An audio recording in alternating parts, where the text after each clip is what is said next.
First, live, local. This is Fox 12 Now. And hello, everyone. Welcome back to Fox 12 Now. I'm Greg Nibbler. Thank you for joining us. We are live streaming here out of the Fox 12 Oregon newsroom. And throughout the day, we are bringing you updates on the trial that is going on right now between the city of Portland, the state of Oregon, the state of California versus the federal government, the Trump administration, regarding the deployment or potential deployment, the legality of deploying National Guard troops to the city of Portland. So this is day one that has been going on. It started around 9 o'clock this morning, and we're joined now by our own Spencer Schacht to talk about this. And, you know, there's a lot that's happened so far. But Spencer, you know, I know that they just went back into session. Can you tell us, you know, what we learned from this last session that we just had previous to that recess? Yeah, Greg, right before they took a recess for lunch, they were doing the cross-examination and the redirect of some PPB officials who have been working closely with the on the ground out front of the ICE facility during the protest. So during the cross-examination, the defense in this case, who is the federal government, was trying to get PPB to talk more about how they can interact with ICE officials.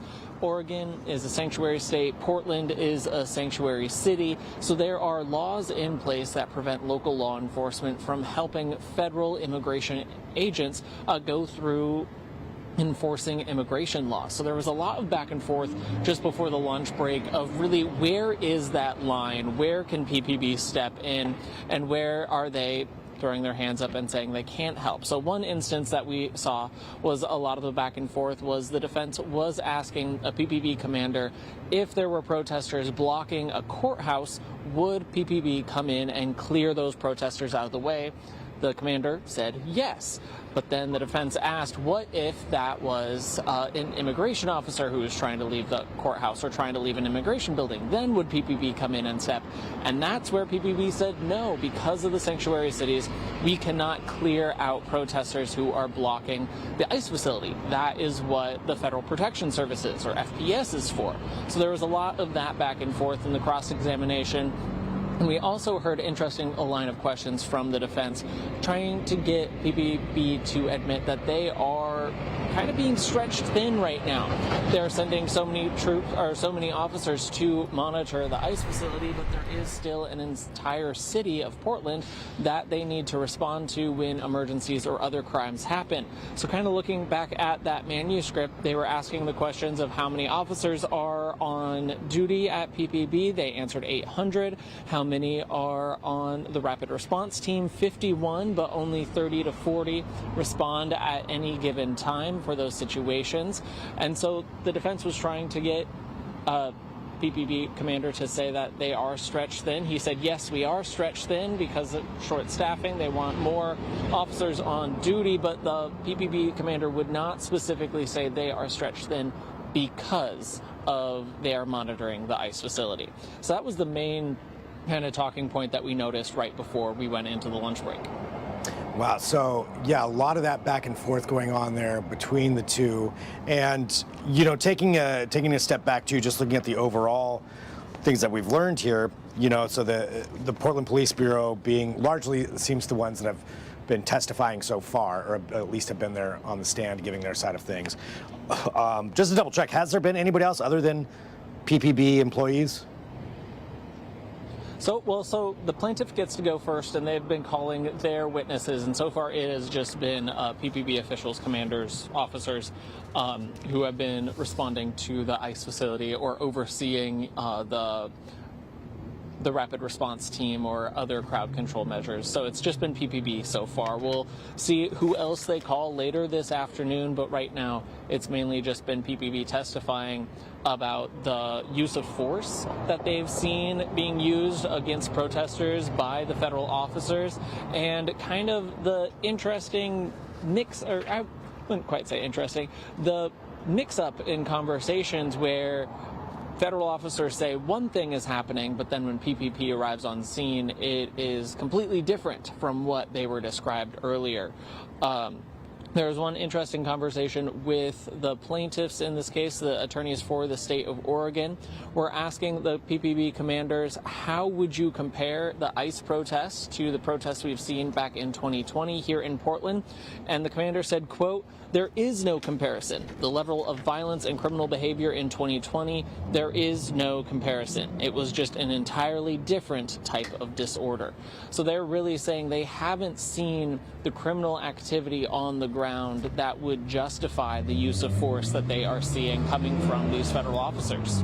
Yeah, a lot of this really centering on that, this differing opinions and statements of situations that are there between the federal government and between these federal officers and the Portland Police Bureau. Yeah, a stark difference of opinion of what the facts are on the ground as far as what was occurring, and opinions on whether or not this was what kind of protest this was. I'm seeing some other things too, a couple of specific days that they did bring up. October 20th. This is reference that there's a video on social media showing FPS, Federal Protective Services, firing pepper ball munitions on the northwest corner of Bancroft and Moody. One of the people ran behind a squad of PPB bike officers. FPS came up and said to PPB, quote, "You need to engage or get away." PPB said, "For me, it captured the disconnect and frustrations present. We were not observing actionable criminal behavior." So this is, again, Portland Police Bureau talking about that. Okay, yeah, pulling that up there. I know you were probably going to be talking about this too. I'm just kind of going through this as we're taking a look at it. But yeah, going back on some of these different situations that have occurred.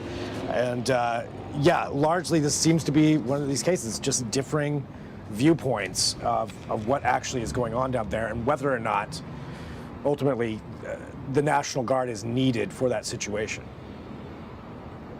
No, and that was exactly the next point I was going to bring up. Sorry so about I'm really that, glad Spencer. you did, Greg. No, that was perfect. So yeah, you brought it up that they are having these confrontations in public of an FPS officer approaching a PPB officer saying, "You need to do more, you need to arrest this person," and PPB saying, "Point out the crime. What is the criminal activity that we need to arrest them for?" If it's anything on the ICE facility, whether it is trespassing or vandalism, that is up to FPS to make the arrest in that instance. PPB says that they are there to make sure that there's no other property crime happening to like the apartments or the businesses in the area, and that there also are there to make sure that any fights that break out, if there's like counter protesters and protesters in the same way are kind of getting in each other's face, that's when PPP says that they're going to step in. Another point of contention that we saw brought up this morning before they went on the lunch break was FPS was asking, why hasn't PPB shut down Bancroft? They want to make sure that it is only the immigration vehicles that are able to come and go from that ICE facility on the south waterfront.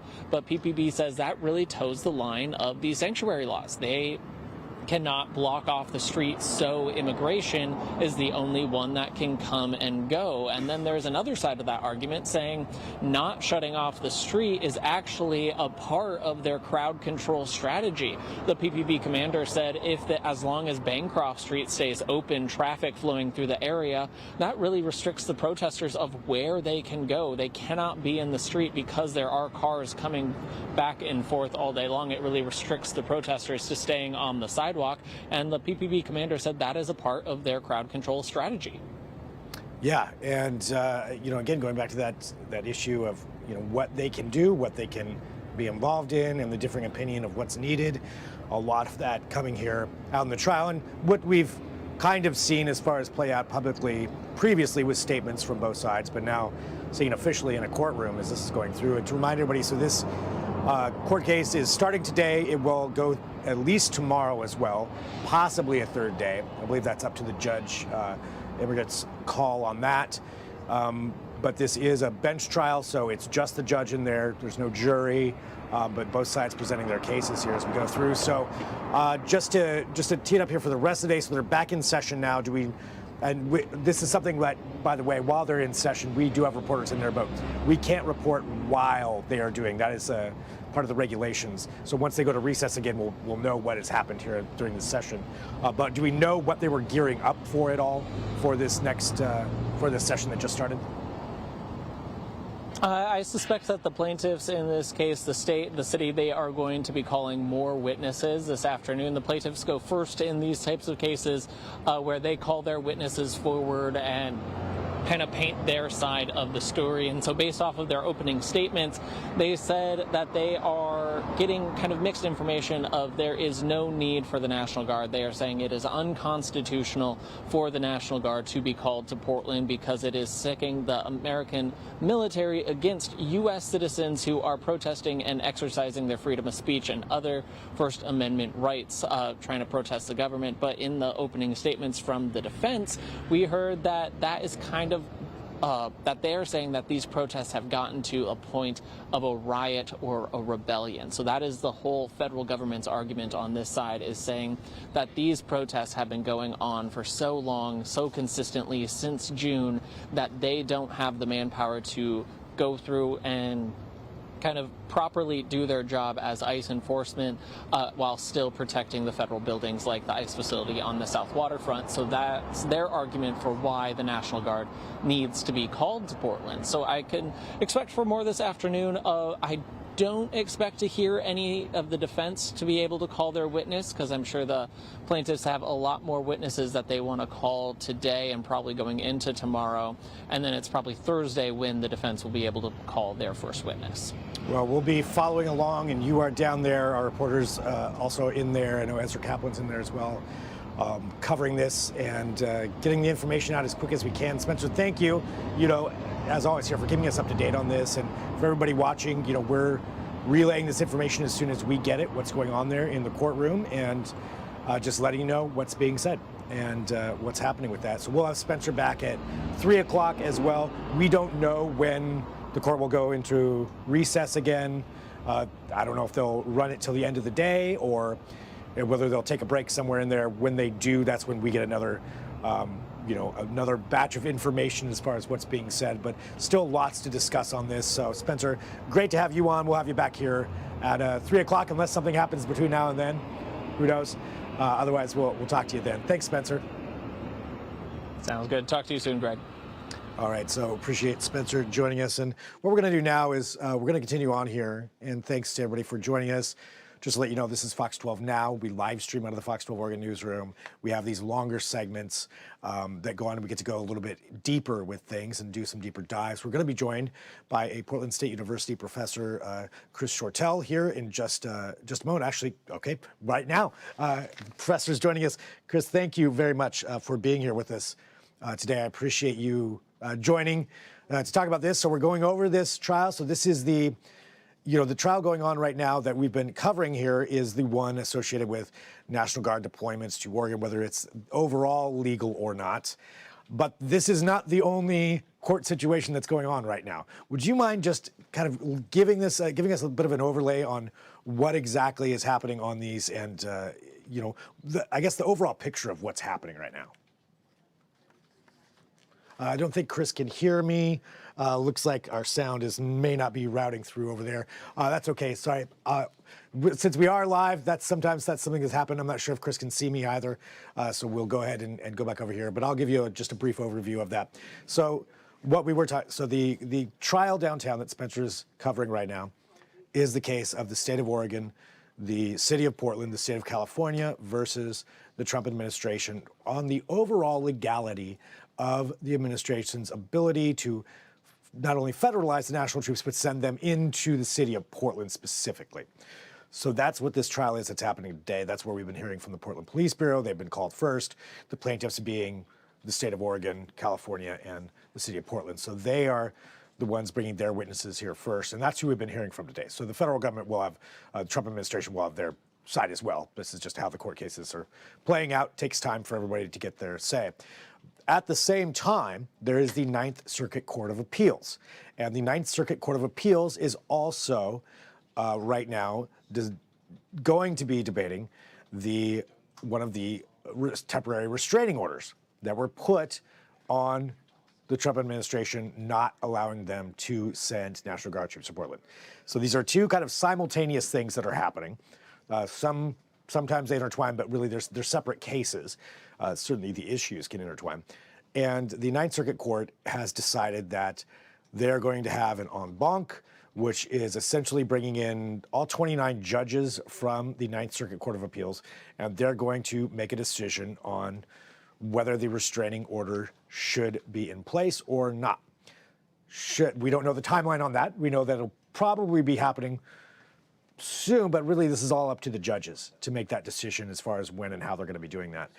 So we're going to, excuse me, so that's one of the things that is happening right now, in addition to what's happening downtown. So a lot going on there. I think probably what we're going to do is take a break. We are going to get Professor Shortell on to talk about that. But I think I'm just going to check with my tech team since we are live. Should we take a break? Okay, we'll take a break. We'll be back. So whatever platform you're watching me on, if you're watching on Fox 12 Oregon app, I'll be back on the app. If you're watching on YouTube, it'll be a new video that'll come up. But we'll go ahead and reset here. We'll get the professor on to go through some of the more specifics of this, because there is a lot to this. And, you know, unless you are consistently following legal court cases, it takes a lot to really break down how this all works. And that's what we're going to do next. So we'll take a break for right now. I'm going to sign off, and we'll talk to you here shortly. I'm Greg Nibbler. This is Fox 12 Now.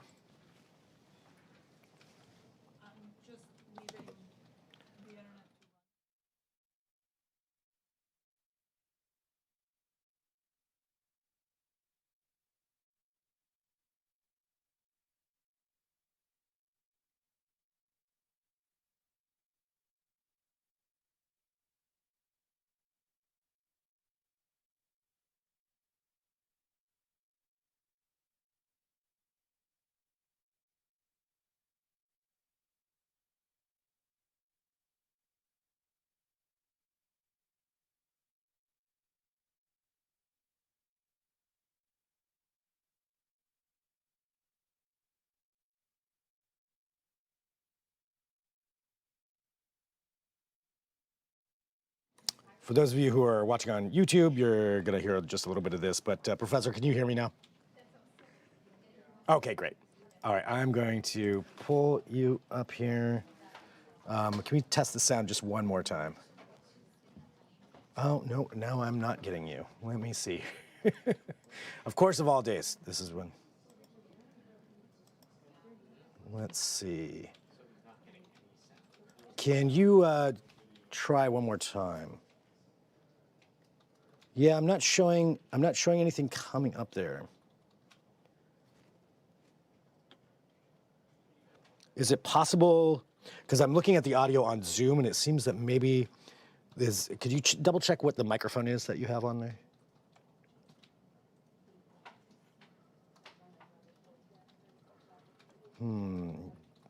Yeah, it's not showing audio coming through.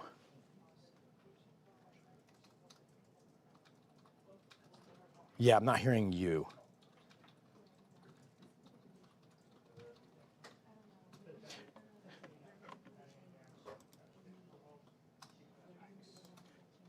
Here's what I'm gonna do. I just muted. Okay, now I'm asking you to unmute. See what that does. Nope. Yeah, no audio coming through on that. Okay. Yep, I can read your lips. Yep. Sounds good.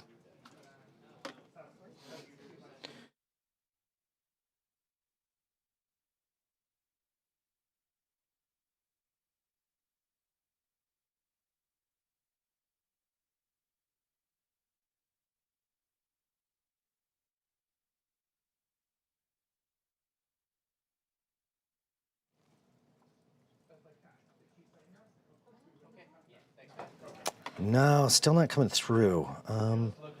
Yeah, I'm just looking at the Zoom window, and I'm not seeing audio come through from your end.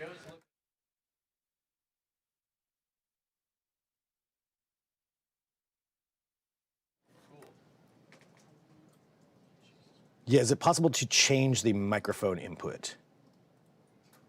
If you click that little arrow there next to the microphone button, where it says select a microphone.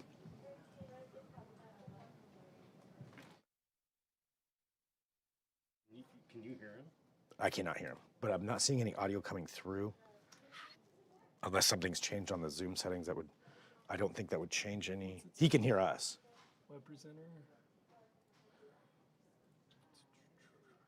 Because that's for me coming back, and that's for the sound system coming back. But so watch when he, Professor, I'm going to stop talking, and if you don't mind talking for just a second.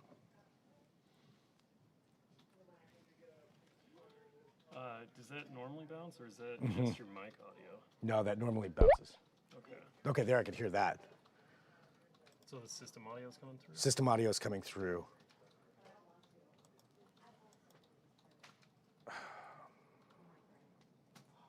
Let me just try closing this entire meeting down, and I'll reopen it. Can you check? I think that's on him. Okay. I'm pretty confident, especially after hearing that. This was working, right? Yeah. Okay. Yeah, I think there is a separate concern with what's going on over there because he couldn't hear me. So there is something else with that. Oh my God.